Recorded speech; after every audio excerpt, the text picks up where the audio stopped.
Bismillahirrahmanirrahim. Assalamualaikum warahmatullahi wabarakatuh. Alhamdulillahi wassalatu wassalamu ala rasulillahi Muhammadin sallallahu alaihi wasallam. Kita mulai untuk muqaddimah dari kitab Tajwid Jazariyah. Kita baca makalahnya terlebih dahulu. Kita lihat halaman pertama. Yang belum ada makalah bisa langsung menghubungi admin. Ada 7 bait di situ yang kita pelajari saat ini. Bismillahirrahmanirrahim. Yaqulu raji afwi rabbin sami', yaitu artinya berkata seseorang yang mengharap ampunan Allah Subhanahu wa taala. Jadi Syekh Imam Ibnul Jazari itu mengatakan, Muhammad Ibnul Jazari Asy-Syafi'i, jadi dia berkata, yaqulu itu berkata, qala yaqulu fi'il mudhari'. Di dalam bahasa Arab itu dikenal dengan berkata pada masa yang sekarang dan yang akan datang. Tapi dalam istilah Arab ini disebut tandanya ketawadhuan seseorang. Raji, jadi mengharap. Jadi Muhammad Ibnu Al-Jazari begitu tawadhu'nya mengharap ampunan Allah Subhanahu wa taala. Siapakah itu penulis buku ini? Syamsuddin Abul Khair Muhammad bin Muhammad bin Ali bin Yusuf Al-Jazari Ad-Dimashqi Asy-Syafi'i. Jadi beliau adalah seorang yang bernisbah kepada pulau kecil Jazirah. Nama pulau kecilnya Jazirah di perbatasan Suriah dan Turki. Tentu nama Jazirahnya Jazirah Ibnu Umar. Beliau terkenal dalam ilmu tajwid dengan matan ini Al-Jazariyah. Dilahirkan tentu pada tanggal 25 Ramadan 751 Hijriah. Tepatnya pada bulan November, kalau dalam bulan Masehi Bapak Ibu ya, 1350 Masehi, berarti sudah 650 tahun yang lalu beliau hidup, tentu di negeri Damaskus, sekarang itu Syam atau Suriah. Ayahnya adalah seorang pedagang yang soleh menuntut ilmu, jadi selalu menuntut ilmu, belajar, menghadiri halaqah-halaqah Al-Quran, pengajian Al-Quran, seperti Bapak Ibu semuanya saat ini rajin menghadiri majelis ta'lim. Tentu guru daripada ayahnya bernama Syekh Hasan As-Saruji, yang tentu menjadi guru daripada Ibnul Jazari. Jadi selama 40 tahun hikayahnya ini, orang tua Ibnul Jazari belum dikaruniai seorang anak. Maka orang tua daripada Imam Ibnul Jazari pergi haji pada tahun 750 Hijriah. Orang tuanya berdoa kepada Allah sambil minum air Zam-Zam agar niatnya mendapatkan anak yang saleh dan berilmu. Di waktu yang mulia ketika haji dan juga di tempat yang mulia meminum air yang mulia, maka 9 bulan setelah waktu itu lahirlah Ibnul Jazari. Berarti waktu itu tidak ada USG dan memang tepat. Bulan Ramadan, 9 bulan setelah bulan Ramadan lahirlah Imam Ibnul Jazari. Allah mengabulkan doa orang tuanya yang ingin menjadikan anaknya soleh. Maka ini pelajaran untuk kita untuk selalu mendoakan anak kita di tempat yang mulia. Tidak bisa tempat yang mulia, waktu yang mulia, waktu sholat, waktu Jumat, kemudian di masjid-masjid Allah, itu adalah tempat-tempat yang mulia. Maka hajat kita semuanya insya Allah didengar oleh Allah Subhanahu wa taala. Kemudian Syekh Imam Ibnul Jazari dititipkan oleh ayahnya kepada ulama-ulama. Maka kita harus membiasakan menitipkan anak kita kepada guru-guru. Walaupun kita sebagai orang tua mahir, ahli dalam Al-Quran, tapi sekelas Imam Syafi'i pun menitipkan anaknya kepada orang lain. Itu gunanya untuk supaya anak memiliki hasanah pengalaman dari guru-guru yang lain, tidak hanya dari sekedar ayahnya. Jadi untuk menghafalkan Al-Quran, orang tua Imam Ibnul Jazari menitipkan anaknya untuk menghafal Al-Quran, membaca hadis, seperti Bapak Ibu mendengarkan Al-Quran, mendengarkan hadis di halaqah-halaqah ilmu. Tentu banyak sekali guru-guru yang telah diterima ilmunya oleh Imam Ibnul Jazari, seperti Syekh Ibnul Bukhari dan juga ulama besar yang lainnya. Dan tentu Ibnul Jazari mengambil ijazah pada ulama sepuh ya, seperti Muhammad bin Ismail Al-Khabbas. Sejak kecil Imam Ibnu Al-Jazari sibuk mempelajari dan menghafal Al-Quran, sehingga 13 tahun sudah tuntas itu yang namanya Al-Quran. Menguasai qiraat, ada qiraat sab'ah itu pada tahun 17 pada umur 17 tahun maksud saya. Jadi 17 tahun sudah menguasai berbagai macam qiraat, mempelajari hadis-hadis itu semenjak kecil. Jadi Imam Ibnu Al-Jazari sibuk mempelajari Al-Quran, kemudian mempelajari hadis-hadis dari pakarnya langsung. Jadi Fahad Ibn al-Bukhari di Damaskus dan sebagainya. Ia pun meminta ijazah dari beberapa guru besar. Tentu kalau sekarang profesor istilahnya dari Al-Mu'ammar bin Ismail Al-Khabbas, Ibnu Al-Jazari telah menyelesaikan hafalan Al-Quran pada tahun berapa? 764 Hijriah. Sehingga beliau menjadi imam salat. Jadi kalau imam salat ketika itu harus mendapatkan lisensi dari pemerintah, tidak sembarangan. Di zaman Imam Ibnu Al-Jazari umur 14 tahun sudah menjadi imam, sudah mendapatkan lisensi atau SK kalau dalam istilahnya sekarang. Jadi masjid-masjid di zaman itu imamnya itu harus ada SK-nya, keputusan dari pemerintah ketika itu.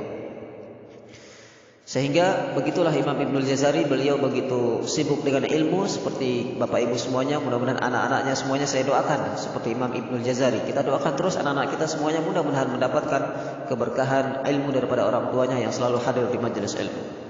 Amin ya rabbal alamin. Kemudian Imam Ibnu Al-Jazari membaca kitab Qiraat Sab'ah kepada Ibrahim Al-Hamawi dan Abdul Ma'li bin Al-Laban pada tahun 768 Hijriah. Maka muncul keinginannya untuk mendapatkan sanad terus. Jadi sanad yang lebih tinggi, lebih dalam. Beliau rihlah perjalanan dari Hijaz, dari rihlah ke Hijaz dan juga tahun yang sama membaca qiraat kepada imam di Madinah Muhammad bin Abdullah Al-Khatib. Tentu ini semua adalah perjalanan beliau dalam menuntut ilmu.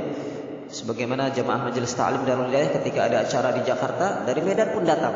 Jadi ini luar biasa. Rihlah itu penting untuk mendapatkan ilmu. Maka kita di grup online ini sudah canggih zamannya, masih keluar grup juga. Tentu kita belum bisa meneladani ulama-ulama terdahulu sampai menjual atap rumahnya untuk perjalanan mencari ilmu. Kemudian Imam Al-Jazari, beliau juga mengambil sanad dari Muhammad Yusuf Al-Andalusi. Kemudian beliau perjalanan ke Mesir pada tahun 769 Hijriah, bertalaqi dari ulama-ulama yang besar, Muhammad bin As-Saghih, Muhammad bin Al-Baghdadi, Abu Bakar bin Al-Jundi, dan semuanya itu beliau mendapatkan ijazah, termasuk dari Abu Bakar bin Al-Jundi. Perjalanannya ke Mesir pada tahun 771 Hijriah, kembali melakukan pendalaman ilmu, riwayah Al-Quran. Dan ini semua merupakan perjalanan yang luar biasa seorang penuntut ilmu sampai bertalaki kepada Abdul Rahim Al-Isnawi dan lainnya. Kemudian saat kembali ke Damaskus, Imam Al-Jazari telah menjadi ulama besar. Jadi ketika sudah kembali ke Damaskus setelah perjalanan mencari ilmu dalam ilmu qiraat, fikih, hadis, dalam berbagai bidang ilmu, bukan hanya Al-Quran saja. Jadi lintas ilmu. Dan beliau merupakan Imam Al-Jazari juga merupakan ulama besar, sehingga mendapatkan ijazah al-ifta. Jadi ijazah untuk memberikan fatwa dari Al-Hafiz Ibnu Katsir. Jadi luar biasa ya. Sehingga dalam bentuk takziah atau pengakuan terhadap rekomendasi ilmu daripada Imam Ibnu Al-Jazari, beliau mendapatkan ijazah untuk berfatwa. Ini luar biasa dari ulama besar sekelas Al-Hafidz Ibnu Katsir yang penulis tafsir Ibnu Katsir itu. Maka tidak hanya di situ, Imam Ibnu Al-Jazari terus mencari ilmu, tidak ada batasnya, sampai walaupun beliau sudah berstatus sebagai ulama besar, tapi tetap belajar. Jadi tidak ada kesombongan. Jadi kita jangan sampai hanya baru menjadi ulama kampung sudah sombong, tidak boleh. Jadi sekelas ulama besar tetap belajar terus. Karena yang namanya hidup itu adalah untuk berjuang mencari ilmu. Talabul ilmi fardhu ala kulli muslimin wa muslimah minal mahdi ilal lahdi. Dari kecil sampai kita wafat. Maka tidak ada istilah selesai dalam menuntut ilmu. Pada tahun 788 Hijriah beliau ke Mesir menjadi guru di Mesir. kemudian ke negara yang lain bersama putranya. Jadi putranya itu bernama Abu Fat Muhammad. Jadi putranya ini selalu mendampingi dalam perjalanan mencari ilmu dan mendakwahkan ilmu. Jadi mencari ilmu sambil berdakwah. Kemudian Ibnu Jazari menetap di sebuah tempat di Turki selama 7 tahun untuk mengajar qiraat, ulumul Quran dan hadis. Kemudian setelah wafatnya Sultan Bazayid, Ibnu Jazari keluar dari Turki dan kembali ke kota Kash. Pada tahun 821 Hijriah beliau ke Irak untuk mengajar, dan juga beliau melakukan perjalanan ke Makkah pada tahun 826 Hijriah, ke Kairo juga. Dan inilah ulama kita yang akan kita pelajari ilmunya pada kesempatan kali ini di muqaddimah ini. Semoga semuanya betah meneladani Imam Ibnul Jazari, seorang profesor di bidang ilmu Al-Quran dan juga ahli dalam ilmu hadis, dalam ilmu-ilmu yang lainnya, sehingga akan menjadi rujukan kita dan kita mendapatkan ilmu dari kitab yang beliau tulis. Ada banyak sekali kitab, ada Ad-Durratul Mudhiyah, Al-Bayan fi Khatti Usmani, Al-Bidayah fi Ulumir Riwayah, Al-Muqaddimah fi Ma'ala Qari Al-Quran Ayya'lamah. Jadi jangan berhenti hanya satu kitab ini saja. Majelis Ta'lim Darul Hidayah insyaallah ada berbagai macam kitab yang akan kita pelajari bersanad semuanya tersambung kepada penulisnya. Ada Jami'ul Usadid fil Qiraat, Mukhtarun Nasihah untuk Syekh Imam Al-Jazari saja ada 16 kitab. Belum syekh yang lainnya, Syekh Sulaiman Al-Jabzuri penulis kitab Tuhfatul Atfal. Ada kitab yang modern saat ini ya, Risalatul Hufadz bid Dimagil Aiman, tulisan Roni Al-Ghoturi dan sebagainya. Itu semuanya insyaallah akan kita pelajari di Majelis Ta'lim Darul Hidayah. Mudah-mudahan menjadi ilmu yang bermanfaat. Amin ya rabbal alamin. Nah, kita lanjutkan halaman yang kedua. Jadi muqaddimah saja sepanjang ini. Kita masuk kepada bait yang kedua maksud saya. Syekh Imam Al-Jazari menulis alhamdulillah. Silakan dilihat makalahnya. Alhamdulillah wa sallallahu ala nabiyhi wa mustafahu. Jadi beliau memuji Allah Subhanahu wa taala, bersalawat untuk Rasulullah Muhammad sallallahu alaihi wasallam. Siapa rasulnya? Yaitu Muhammad wa alihi wa sahbihi wa muqri'il Qur'ani ma'a hubbihi ma'a muhibbih. Yaitu Rasulullah Muhammad bin Abdullah, juga untuk keluarga Rasulullah dan para sahabat Rasulullah serta para muqri'ul Qur'an. Siapakah muqri'ul Qur'an? Untuk pengajar Al-Qur'an, orang-orang yang ahli di bidang qiraah Al-Qur'an dan orang-orang yang mencintai para muqri'ul Qur'an. Jadi kita mencintai ulama itu merupakan orang-orang yang didoakan juga oleh Imam Al-Jazari. Jadi kita yang mencintai ulama, mencintai guru kita, mencintai guru Al-Quran, termasuk didoakan oleh kitab ini, oleh penulis kitab ini, Syekh Muhammad Al-Jazari. Wa ba'du. Kemudian setelah itu kata Imam Al-Jazari, inna hadhihi muqaddimah. Dalam redaksi yang lain muqaddamah. Kitab ini merupakan muqaddimah, pendahuluan. Muqaddimah itu artinya pendahuluan.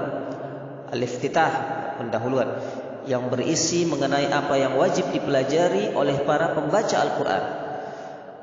Hadhihi muqaddamah fi ma'ala qari'ihi ayya'lamah. Jadi harus diketahui oleh para pembaca Al-Quran kitab ini.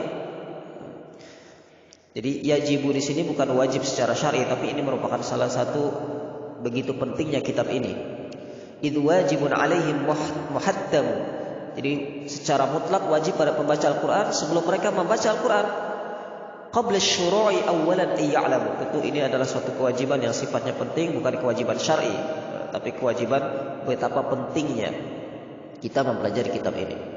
Makharijal hurufi was sifati, tempat-tempat keluarnya huruf, tentu tempat-tempat keluarnya huruf hijaiyah.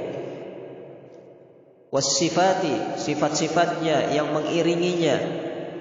Liyalfidhu bi afsahil lughat, agar kita semuanya bisa mengucapkan huruf-huruf itu dengan sempurna. Kita berusaha sesempurna Rasulullah sallallahu alaihi wasallam. Jadi ini adalah salah satu kita mencontoh Rasulullah, dan ulama yang insyaallah dekat dengan Rasulullah sanadnya yaitu Imam Ibnul Al-Jazari ini. Beliau sanadnya juga sampai kepada Rasulullah SAW, sehingga kita yang mempelajari kitabnya mudah-mudahan mendapatkan keberkahan dengan bersambungnya cara kita melafazkan huruf-huruf makharijul huruf ini dengan apa yang diajarkan oleh Syekh Imam Al-Jazari dalam kitab ini. Jadi dalam kitab Al-Jazari ini memang lebih banyak tentang makharijul huruf. Jadi nanti kita pelan-pelan, mudah-mudahan semuanya istiqamah, tidak keluar grup selama 1 bulan kurang lebih, semuanya mempelajari kitab ini pelan-pelan, langsung dipraktekkan. Dan semua media kita pakai seperti rekaman seperti ini, dan semuanya kita pakai. Kalau ada Zoom silahkan diikuti. Muharrir tajwidi wal mawaqif, jadi menguasai dan mampu menerapkan kaidah-kaidah tajwid, kaidah-kaidah waqaf. Wal mawaqif, waqif itu adalah jamak dari mauqifun, mawaqif. Wa man ladzi russima fil masahif, dan juga tentu setelah mengetahui cara berhenti dan memulai membaca Al-Qur'an, tentu ada juga memahami yang tertulis dari mushaf Utsmani. Mushaf Utsmani itu yang mushaf yang kita pegang selama ini, standar Madinah dan Kementerian Agama itu adalah mushaf Utsmani. Tentu ini menjadi rujukan kita, sumber kita mempelajari Al-Qur'an, yaitu mushaf-mushaf yang disebut dengan mushaf Utsmani. Bapak Ibu yang dirahmati Allah Subhanahu wa taala, inilah pembukaan 7 bait pertama. Jadi sudah kita siapkan makalah terjemah, jadi silahkan dilihat. Jadi dibaca terjemahnya, kalau ada penjelasannya dibaca, dikuasai. Mudah-mudahan di pembukaan ini Allah Subhanahu wa taala memberikan kita ilmu yang bermanfaat. Silahkan angkat tangannya semuanya, kita berdoa di pembukaan kitab ini. Aminkan doa saya, kita minta keberkahan dari Allah Subhanahu wa taala. A'udzu billahi minasyaitonir rajim. Bismillahirrahmanirrahim. Allahumma shalli ala Muhammad wa ala ali Muhammad. Alhamdulillahi hamdan yuwafi ni'amahu wa yukafi mazidah. Tabarakta rabbana ya zal jalali wal ikram. Allahumma arhamna bil Qur'an. Allahumma arhamna bil Qur'an. Allahumma arhamna bil Qur'an. Rabbana atina min ladunka rahmah wa hayyi lana min amrina rasyada. Wa hayyi lana min amrina rasyada. Rabbana zidna ilma. Rabbana zidna ilma. Rabbana atina fid dunya hasanah wa fil akhirati hasanah wa qina adzabannar. Alhamdulillahirabbil alamin. Baiklah jemaah Majelis Ta'lim Darul Hidayah yang dirahmati Allah Subhanahu wa taala, yang ada waktu silahkan dilihat halaman selanjutnya, yaitu ada satu lagi di situ, min kulli maqtu'in wa mausulin biha wa ta'i unsa lam takun tuktab biha, yaitu yang akan dipelajari dalam kitab ini ya dari mengenal 2 kata yang disambung, dipisah, mengenai huruf ta, ta'nis, ta yang digunakan untuk menunjukkan perempuan ya, ta'nis itu. Kemudian ada juga ta marbutah yang berbentuk huruf ta biasa dan ada titik di atas, itu ta marbutah. Itu nanti insyaallah pelan-pelan kita pelajari jenis-jenis ta. Jadi ta marbutah, ta ta'nis, ta maftuha ya. Ta marbutah ini bukan ta maftuha atau ta asli. Jadi huruf ta saja itu ilmu pembahasannya yang sangat luas. Insyaallah pelan-pelan ke depannya kita menambah ilmu kita tentang huruf hijaiyah ini dengan izin Allah Subhanahu wa taala.